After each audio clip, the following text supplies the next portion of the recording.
We already talked map changes in Season 8, now it's time to talk about how the top players are currently utilizing the loot pool in Cash Cups and eventually FNCS. Let's start by talking about the new Sideways weapons. Inside of the Sideways anomalies, the Sideways rifle and minigun can be found.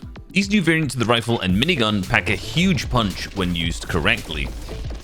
We haven't really seen the Sideways rifle used too much in competitive due to its difficulty to obtain, so most players are seeming to prefer the regular assault rifle or the burst, but the minigun is a different story. Now it's still difficult to obtain given it comes from the Sideways, however the damage output has shown itself to be worth it. So far the main ways it's being used is to pressure players on your lair in endgame to clear the lair out. This works particularly well by firing it at players who aren't looking in your direction so you can eliminate them before they can even react to it. This mainly works in endgame as players are usually not full shield or HP. Of course, it's a great deterrent for any players to stay away from your tarp given the incredible rate of fire, allowing for easy eliminations when players get too close in your box. That rate of fire also makes it really difficult for players to hold their floors when being shot by it, basically meaning that a single player can act like a double or triple spray and knock players out of their tarps for easy eliminations. So far the Sideways minigun has been underutilized in my opinion, but I highly expect as the weeks go on to see more and more players using it. The shotgun meta this season for competitive has been changed up a little bit, or should I say, charged up.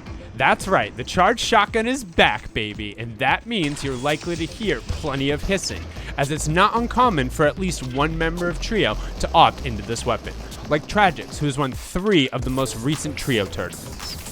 The charge can be side-gutted into from either one of the old reliable pumps or the lever shotguns, which are now readily accessible as floor loot and out of chests. This means that the high-volume attack of the tactical shotgun has made its way into the vault, slightly altering what we can expect to see in competitive shotgun fights. Most of the time, expect players to default back to carrying the best pump shotgun they can find. However, with the tac gun, the best shotgun for jumping into boxes when it comes to a rate of fire is the lever, so it could still see some play when it comes to box-to-box fighting. So, where does the charge fit in all of this?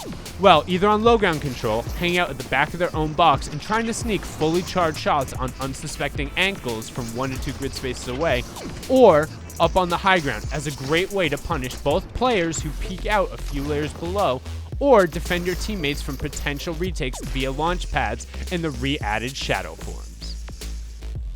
Last big change is the consumables. Last season we saw chug cannons left and right. This season though, that changes as the chug cannon has been vaulted from llamas. Don't worry though, because there are new items taking its place, aka the chili chug splashes. These new chili chug splashes act similar to a chug splash, which have also returned to the game in chest and floor spawn locations, but provide a nice boost in movement speed. We see them use less than standard chug splashes, the main factor likely being that they're just more widely available.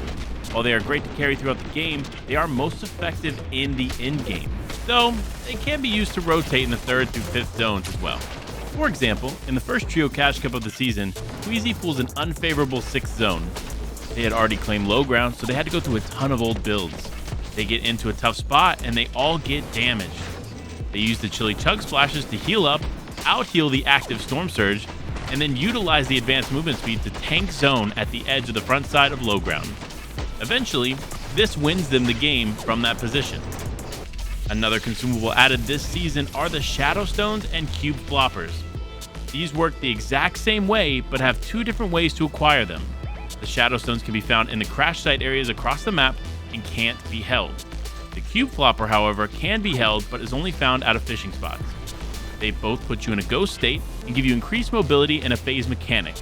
We saw Cami FN getting a Shadow Stone, hitting a pad, him flying up in the air, phasing while up in the air to stay in high ground, then jumping out of the shadow effect to eliminate 2 players in our recent warm-up event.